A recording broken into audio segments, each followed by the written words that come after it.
So I wasn't sure if this was actually going to work, but it looks like it's working out pretty well. So I wanted to talk for a minute about a film. So there's 3 films that I'm in the process of making like film reviews for, but I like first of all, I didn't write. First of all, I hadn't written down any notes for them. So the 3 films are Where the Crawdads Sing, Bullet Train, and Vengeance. And I'm just looking at my notes for Vengeance right now, and I want to kind of like talk about it for a second. So Vengeance is a film that was written and directed by B.J. Novak.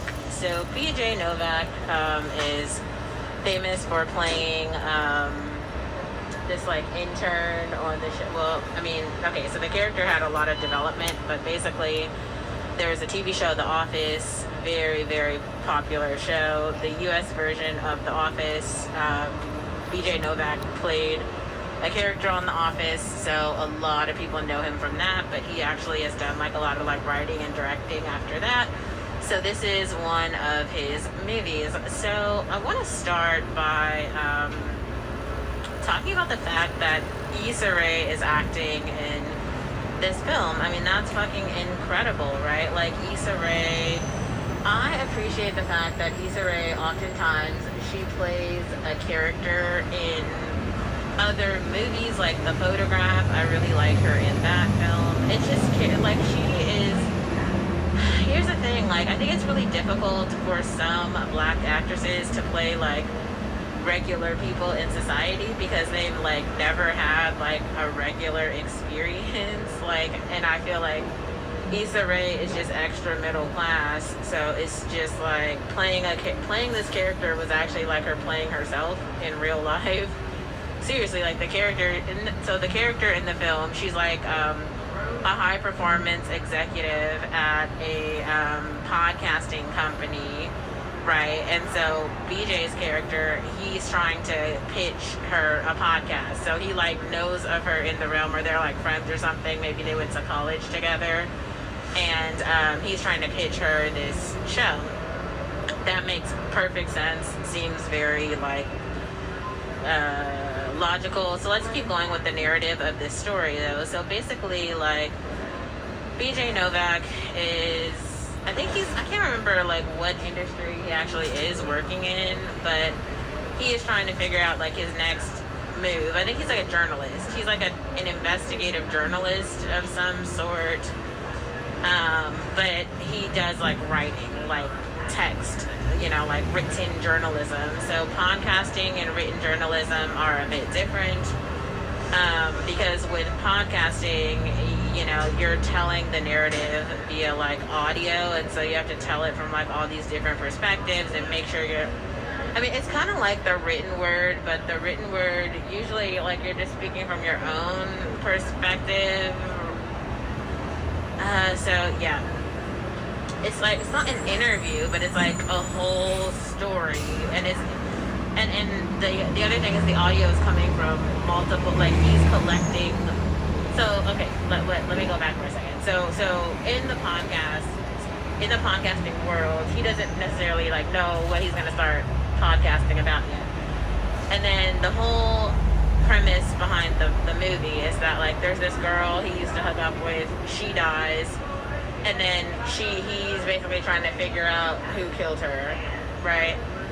And he basically turns this murder mystery into a podcast, but obviously it's not that simple. So there's all these like themes that come up. I mean, I can kind of like, I don't want to give away the whole story, but I'm just going to bring up themes in the story. And so first of all, podcasting is literally a theme. Like I think at this point, podcasts are like a pretty critical part of society. Like everybody has particular podcasts that they're listening to, and podcasts are useful because if you have like a regular job, like as a mailman or as a really whatever, you can just put an AirPod in, put an earphone on, and like nobody will know exactly what you're listening to. So you're just getting the audio without video, because like maybe you can't like watch your phone while you're working, but you can totally like listen to stuff. So I think that's why podcasts are hot. And then also it's kind of cool because if you have all these different episodes and you're like keeping up with the story, it's kind of useful. Anyway, so podcasts are a thing of the now. And then we've got like character profiling people from the Midwest as humans. And that being like a theme, which I think is kind of interesting because like, oh god, like I made that video about my experience as like an intern in New York and then meeting these like fashion volunteers from like North Carolina or something, and it's just like, oh my god, like white girls from the Midwest are so fucking basic. Like they're like they're just cows. First of all, they're extremely fat.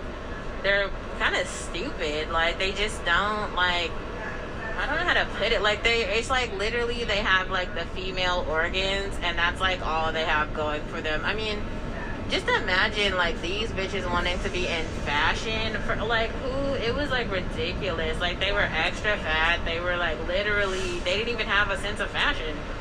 And it was like, how do you want to be in fashion? Like I'm so confused. It's like literally, you have to like give more context about like where these girls are coming from. They don't know about like Balenciaga. Clearly they don't read Vogue, like nothing. Like I've always seen myself as like not like a fashion volunteer, but you know, just kind of like something else. I don't need to like be in Vogue to like know what's going on in fashion and to like understand brands. Cause like, I don't know, if you grow up upper middle class, actually shop at like Macy's, Barney's, Nordstrom, you know, like you see the brands, like you know what's expensive and what's not. But also, like, you can't really afford, like, unless you grow up, like, upper class, you're not shopping at, like, Bergdorf's. You're not shopping at, like, Nordstrom. You're shopping at, like, Macy's, and that's not, like, high fashion, whatever. Anyway. But it's like, these girls, I don't even think they have Macy's. They have, like, something else. It's, like, it's not city fashion. It's, like, I don't even know how to describe it. It's, like, no fashion. So basically the points of the podcast, the way that he does this like character profiling, he's trying to like humanize these people who are from the Midwest, and they're all just extra basic. Like, ugh, I don't even know a show I could point to because they're not even like as interesting as like Roseanne. The Roseanne characters are like kind of interesting. These people are not even that. They're just like, I don't know, I feel like they like drink milk and they like go outside and then they go to sleep and then they do drugs and that's it. Like, I don't know, that's kind of what I got from the story. Anyway, so another theme that so there are a lot of like memorable quotes. I actually like wrote some down, but there's this one character in the movie. He's basically like the, how do you say? He's like an artist executive. Like he's the person who runs this like music label, and all these people who are trying to become like singers, they come to his studio and he like gives them advice on like how to make it. Now, I feel like he's a person who's like lived in a big city before. He's like seen a lot of shit, and so he realizes like how backwoods, you know, like this particular like town is, and how like novice these people's like lives are in real life. So they're just, you know, like I feel like to an extent he's trying to give them false hope. And just like the way that he says it, he keeps talking about like on the record, like the record is like a point in time, and it's like humanizing you as like this point in time on the record and stuff. On the record, he always says that. And I just kind of feel like, I mean, I get it, and we are living in this like really big social media time when, you know, everything is like on the internet and like you see all the stuff. But at the same time, it's kind of like not everything is actually on the record. Like there's quite a lot that's happening in the real world that's off the record. And the other thing too, like everyone thinks they're like so nosy because they think that like every single story is written, but there's just so many people in the world. There's so many people in society, and like everyone doesn't know everyone, and everyone is not a part of like every social circle and every community. So, you know, you get the information that is pertinent to you. And like most information like just isn't pertinent to most people, so they just do shit and say shit, and it's kind of like, this wasn't for you. This, like, you actually don't need to know this because it has nothing to do with you. Anyway, so then there's this other thing about like finding your voice that I thought was interesting. How can you put it? So basically, BJ Novik's character in this movie, he is trying to find meaning by creating this podcast because I guess he feels like stagnant in terms of like where he is in his own podcasting, in his own writing career as a journalist. And he feels like this podcast is like an excellent way for him to kind of like reinvent himself to an extent. And that's nice. It's nice, but it's also kind of like, if you don't have something to say, why are you going on the record? Like, why are people like looking for stories? Because like, that's the part that I don't get. Like, everybody already has a story. Like, your life is a story, and you're like living it every single day. That's a story. Like, what more are people looking for? Like, why does everyone care about everyone else's story? It's like, just look at your own fucking story. Like, you have a story, but like, your story isn't someone else's. It's like, people are just too fucking nosy. Like, stop looking at other motherfuckers. Like, look at yourself. You have your own shit going on. You have your own struggles. You have your own shit. Like, stop comparing it to everybody else. Alright, and then so there's this other theme about perspective that comes up that I think is kind of like useful. So, you know, it's because everyone's trying to figure out how this girl died. Her family, they like start to lie and be like, she's not a drug user, but they all know that she is a drug user. And then they really believe that she's in this relationship with like BJ Novak, but this doesn't make any sense because he's all the way in New York. She's in like this really small town in Texas, and the family has never seen him. And when she dies, they have all these like pictures of like him and her together, like this is the love of her life.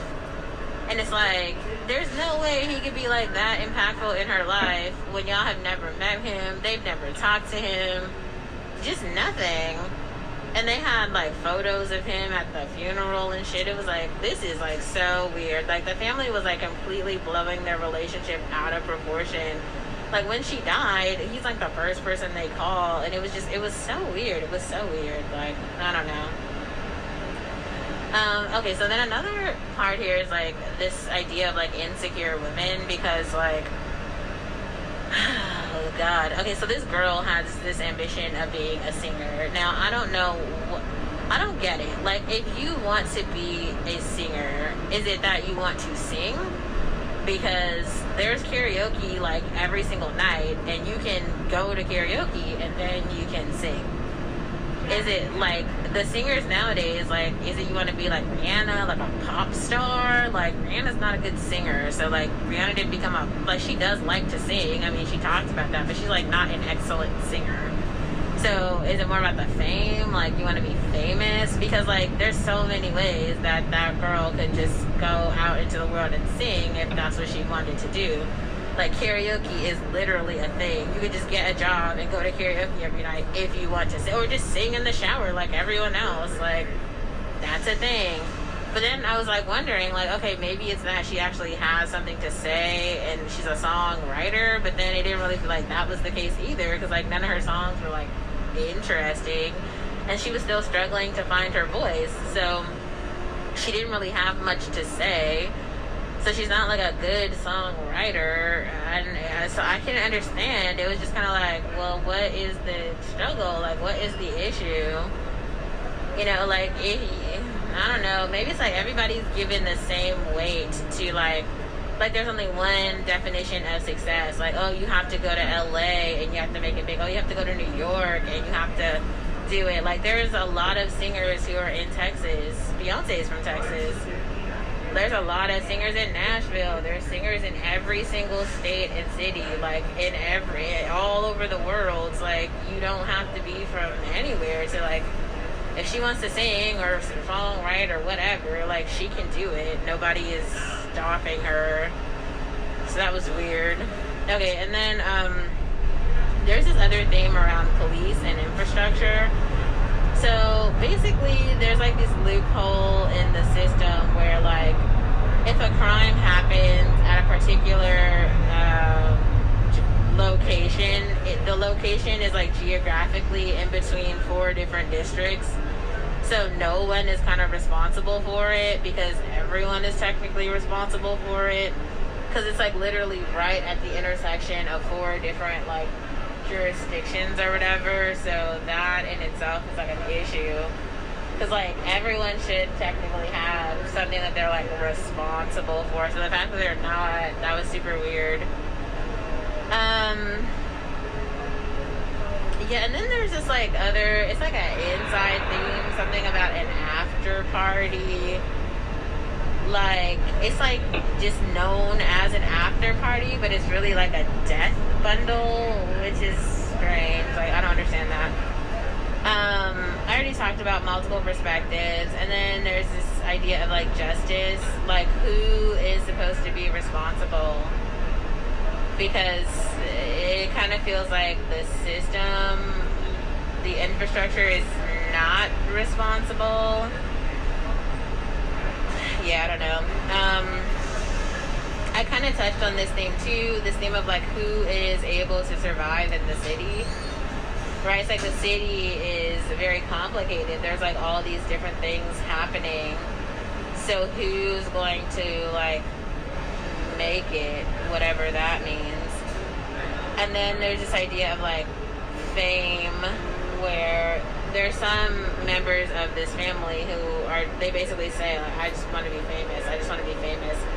And it's like, what does that even mean? Like, why do you want to be, what does it mean to be famous? And to be famous to who? Like, this was really weird about like Lana Del Rey when I started to look into, you know, her persona and her art before she was Lana Del Rey. Like, she had a whole different name and a Vivo channel and everything. And every song was about like, I want to be famous. And it was really like kissing up to men in this way. Now, to an extent, I think that persona or that narrative of like women who are just like hyper in love with men is something, but it's also kind of like,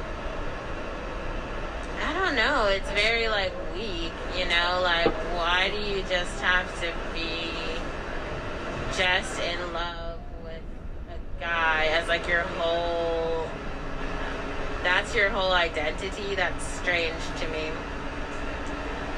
And then when I walked away from the movie, I had this question of like, what's wrong with being regular? Like, why is it that no one in this town, in this community, is just happy to be a member of the community? Like, why is it that all these people from these small towns have this ambition to like go to leave the town? Like, what's so wrong with that town? It didn't really feel like much was wrong with it. Like, everyone was seeking more. But it's like everyone is seeking more. Like, why is everyone seeking more? Like, nobody's happy to be there. Like, that's nuts. Like, if you're that unhappy to be somewhere, why not just leave? Like, nobody was like holding them there by their necks or anything. Like, everyone technically could just leave. So why did they just dip out since they hated it so much? I don't know.